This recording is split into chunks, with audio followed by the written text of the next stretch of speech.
Welcome back to the program Double Standards, and we were discussing Middle East, and we were discussing the relation, very close relation between Saudi Arabia and Zionism. It is sometimes said that Saudi Arabia in the last few years is providing more money to the Zionists in Tel Aviv and elsewhere than the United States.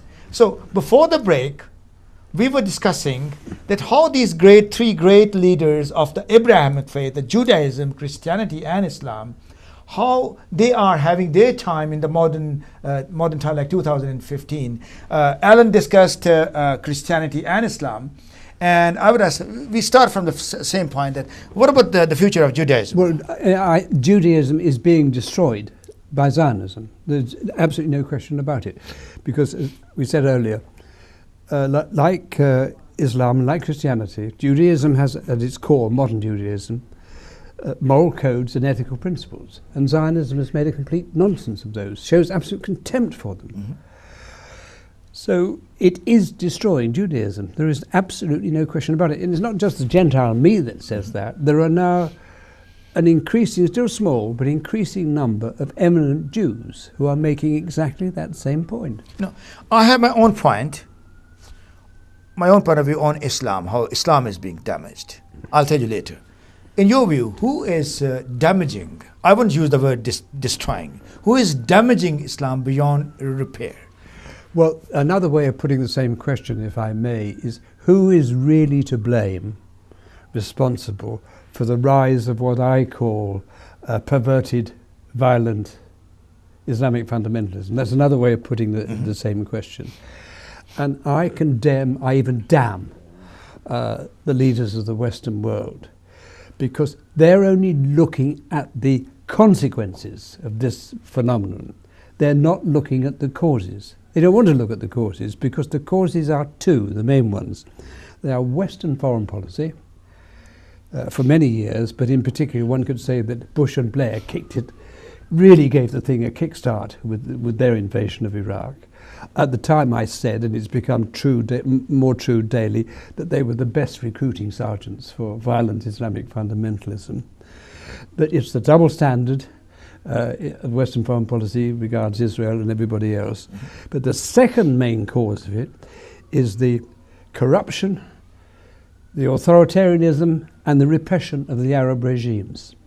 Now, those two main factors, they make many Arabs and other Muslims unhappy, angry, make them feel humiliated, and many of them are poor.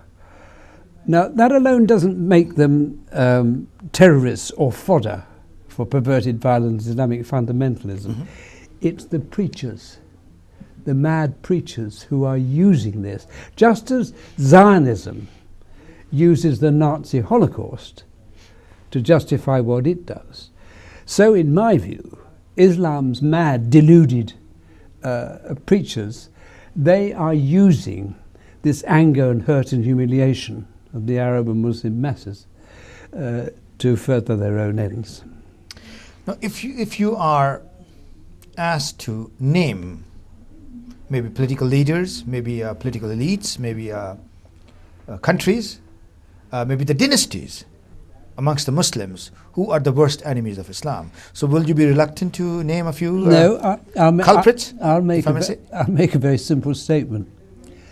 I think Saudi Wahhabism is to Islam what Zionism is to Judaism. I wanted that analogy indeed. Now, being a Muslim, I can coexist with Jews, I can coexist with Christians, and we have been coexisting for centuries. Okay, my problem is, this is exactly what was resonated 2 days ago on Saturday morning on one of the Los Angeles beaches, that the Muslims, about a dozen of Muslims and a dozen of Jews, they came out on a fine Saturday morning and they said their day prayers over there on the Los Angeles beaches. The Muslims, they said the Azan to prayer, and the Jews, they said they voiced their sermon to the prayer. And after the prayer, they hugged each other, they shook hands, and they had the lunch together. Now, this is the environment which is really required.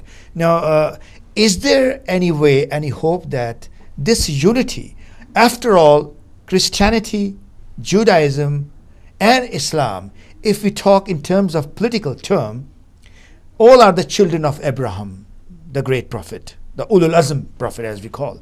Now, is there any way to re-galvanize them and gel them together to address the other problems, poverty, clean water, health, civil wars, weapons, arms, disease? Well, just a historical note. When the Jews are being persecuted in Europe, who was it that gave them refuge? Generally speaking, it was the Arab and Muslim world. Mm-hmm. I mean, that's a fact. It's also a fact that what is needed is a return to what you said. It can't happen in Israel for the simple reason that the vast majority of Israeli Jews have been brainwashed by Zionist propaganda. Now again, if that were only my Gentile view, it wouldn't matter. But I quote in my book the best and the brightest of Israel's former Director Generals of Military Intelligence, Shlomo Gazit. One morning I said to him, Shlomo, I've come to the conclusion that it's all a myth. Israel's existence has never ever been in danger from any combination of Arab. This was in 1980. And he stirred his coffee and he looked at me and he said, Alan, the trouble with us Israelis is that we become the victims of our own propaganda. It's too late. It's that stops the vast majority of Israeli Jews from acknowledging that a wrong was done to the Palestinians in Zionism's name, and a wrong that must be righted. Unless and until they acknowledge that, there is no hope of reconciliation whatsoever. But to tie this up, what I think the world needs, and I think all religions should become subordinate to it in a way, we need an essence of one common humanity. Frankly, I don't give a damn about being white and British with blonde hair and blue eyes with my advancing years. If England's playing football or cricket, I don't want England to win just because I'm English. I want the best team to win. A very fair comment. So, I mean, what 50 years of travelling the world has taught me, and mixing with the peoples of the world, is the need for one common humanity. Until we get to that point, there is no hope of addressing all the problems you mentioned, global poverty, global warming, whatever. Now, two questions about two nations. One is, if you have to pick up one of these people and say that he was less lethal, he was more concerned, he was genuinely interested to resolve the Palestinian issue. If I start naming the people right from, say, Ben Gurion, Golda Meir, Moshe Dayan, Ariel Sharon, Shemer, no interest whatsoever. Rabin, Olmert, Ehud Barak, and the current Prime Minister. Was there any of them, since you have seen them very closely, was any of them had a little shred of humanity to come to the table and discuss the issue with the Palestinians? Rabin, if you remember, shook Arafat's hand on the lawn of the White House. He was moving a little bit in the right direction, but he had to be pushed by Shimon Peres. Sorry, we will pick up from there, and we have a caller online. Assalamu alaikum, brother. Your name, please? Wa alaikum salam, Dr. Ijaz. My name is Masood Sansig, speaking from Watford. What a pleasure listening to your voice, Shaji. Thank you. My question to Mr. Hart is that Saudi Zionists and Saudi marriage, whether it is of inconvenience or not, at the moment, can Mr. Hart explain why the Zionists are more hostile to Muslims than the Christians, and if they are openly against Christians at this moment, where in which part of the world? Have you got the question? I think so, yes. Okay, why are the please. Zionists more hostile? Look, as a result of the last election in Israel, Israel is going even further to the extreme right. I would actually now say that Israel is neo-fascist. And again, that's not just my Gentile view. Uri Avneri, for example, one of the voices of relative wisdom in Israel, has used that phrase, neo-fascist. But there are now in Netanyahu's government senior ministers who say the Palestinians are animals, the Palestinians need to be exterminated. Mm-hmm. I mean, those very words have come from the mouths of some of the people now in Netanyahu's coalition government. Mm-hmm. I just think, to the caller, that the Zionists are not only brainwashed, as pressure from the world, it's not yet pressure, but as anti-Israelism grows. Resentment sort of thing. Yeah, anti-Israelism grows. I think they're becoming more and more deluded. Most Israeli Jews and their Zionist collaborators in America, they are simply beyond reason. You know, one thing, I mean, picking up from the history, Bandar bin Sultan, who is the all-time great supporter of Zionism, I mean, he never had good relationship with Yitzhak Rabin. And some people say that Rabin, when he was assassinated in 1995 in November, I was in Newcastle at that time. So he was assassinated partly because he was extending overtures to the Palestinians. To what degree that's true? Oh no, that's absolutely true. I mean, one of the before that caller came on, I said Rabin started an apparent peace process which is called the Oslo Process, which most people, including most Palestinian intellectuals, now write off as it was never going anywhere. I actually took this up with Arafat a couple of years before he was murdered. He didn't die, he was murdered. And I said to him, do you think history is going to say that you betrayed your people because of the Oslo Process? You know, starting with the shaking hands with Rabin. And he says, no, I don't, Alan, because if the Western powers had got behind what we actually agreed, it could have been made to work. Now, I personally think that's true. But Rabin, I think, always knew in his gut that if he crossed too many red lines vis-à-vis the Palestinians and Israel's own semi-fascist right wing, he would be assassinated.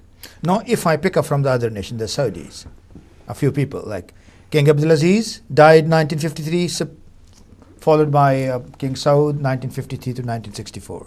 Then came Faisal 64 to 75. The king I admire, King Faisal. Yeah. Then Khalid, then Fahad, and then came Abdullah, and now Salman and the Suderi tribe, the most powerful people in Saudi Arabia. Can you pick up anybody emphatically that he really was very sincere for the Arab cause? Only King Faisal. I've said on your program before, I regard King Faisal as the first and the last great Arab leader of modern times.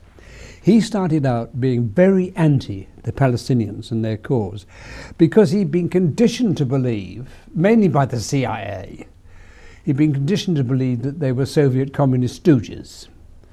But when he discovered that they weren't, and I tell the story of how he discovered it, he backed the Palestinians.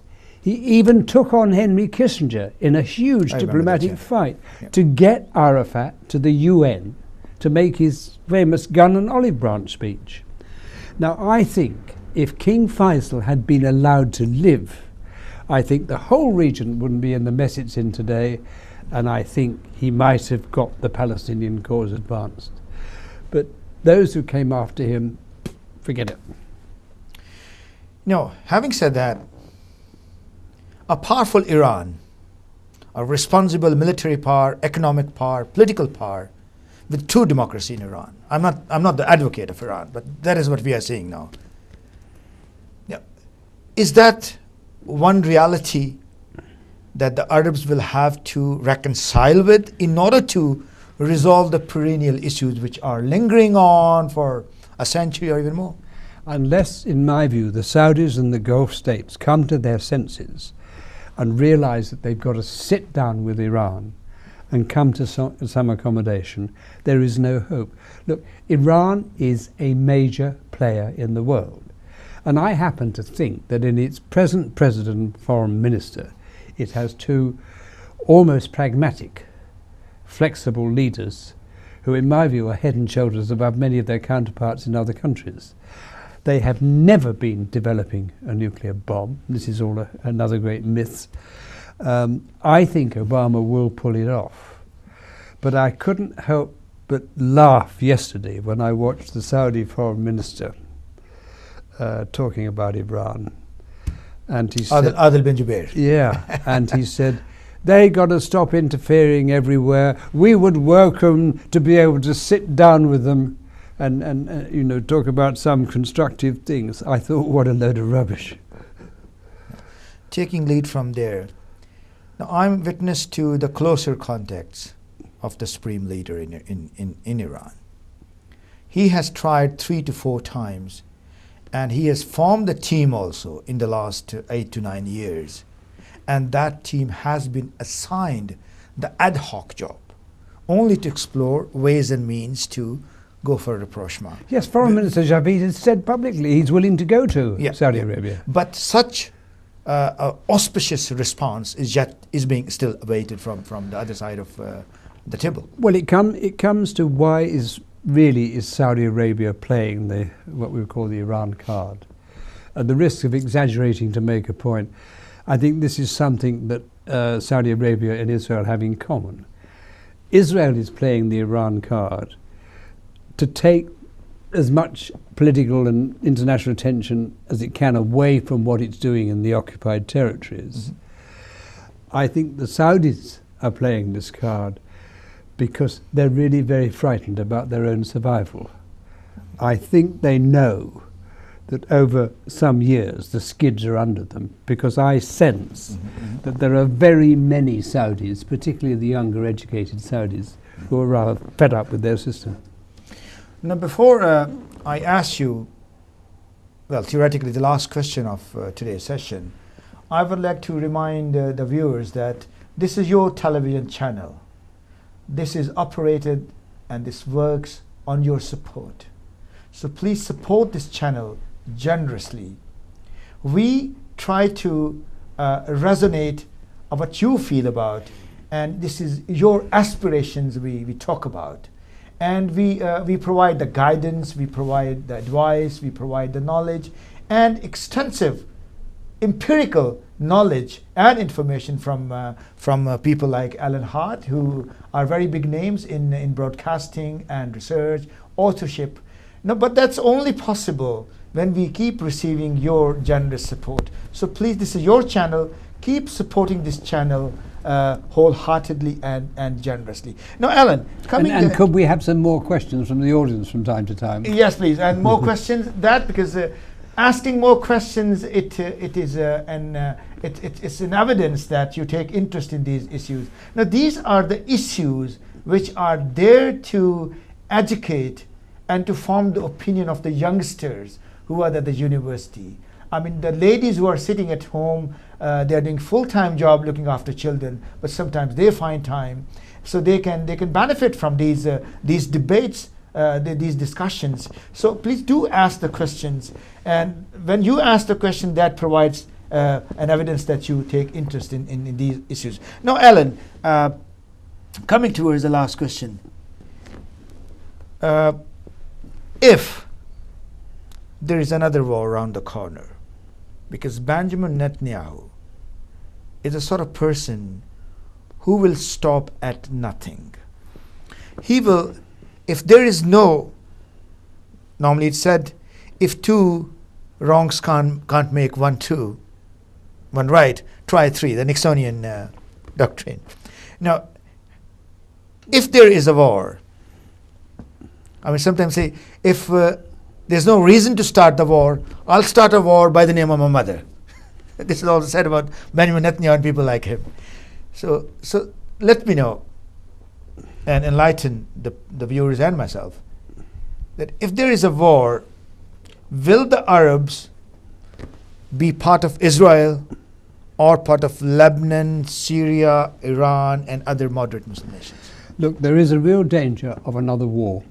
If Obama pulls off the agreement with Iran, Netanyahu might well seek to sabotage it by attacking Hezbollah in Lebanon in a really big way, in the hope that he can draw Iran in the hope that that will create a great big mess and might even bring America in.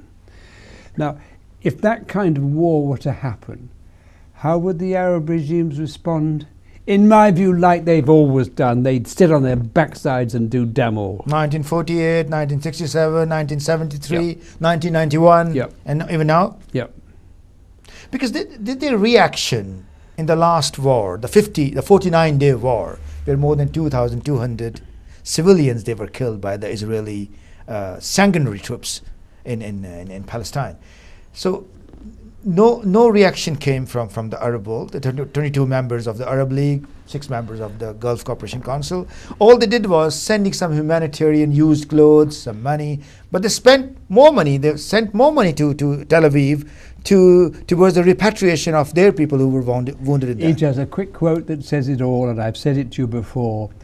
A very top Saudi royal, when I said to him, if tomorrow the Israelis exterminated all the Palestinians, your regimes behind closed doors would raise a glass of champagne and say, thank you, he said you're right. That says it all. But if that happens, do you think further down the line, 3 to 5 to 7, 8 years, Saudi Arabia will survive? No, I think the Arab Spring, so-called, is dead. It's Arab winter without any fuel for the fire, in my view.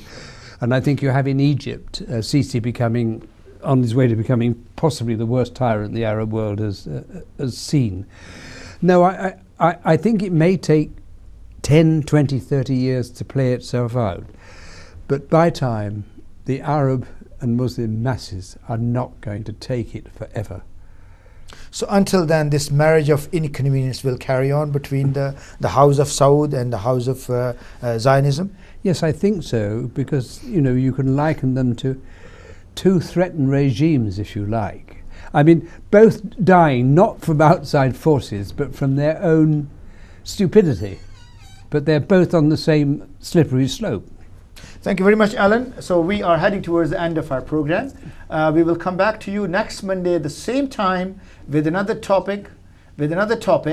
And if there is any caller, if there is any caller who has got to make a telephone call before we end up the program, you're welcome to give a call. No, winding it up. Is there any hope? Is there any hope for the Palestinians to, this is the last question, to find their own independent country in, say, next 2 to 3 years? Not in my view. And what must happen, in my view, to change things, they need to get rid of dissolve the PA, Palestine Authority, which is really a puppet of Israel in many ways. They need to, in my view, they need to hand back responsibility and accountability for occupation to Israel. That would put quite serious burdens, security, economic, on Israel, but it would also make it easier for Israel to be fully exposed for its occupation. Mm-hmm. And it might then generate more pressure upon our leaders for them to take on Israel and require it to end its defiance of international law. But in my view, that's the key to starting something new, dissolving the PA and handing everything back to Israel. That's a very ambitious plan. Anyway, we are right to the end of our program today. Thanks very much, Alan, again, and coming to the program. And thank you very much for your contribution. I mean, I appreciate Maqsood Sayyid gave a call to us and he shared his comment with us.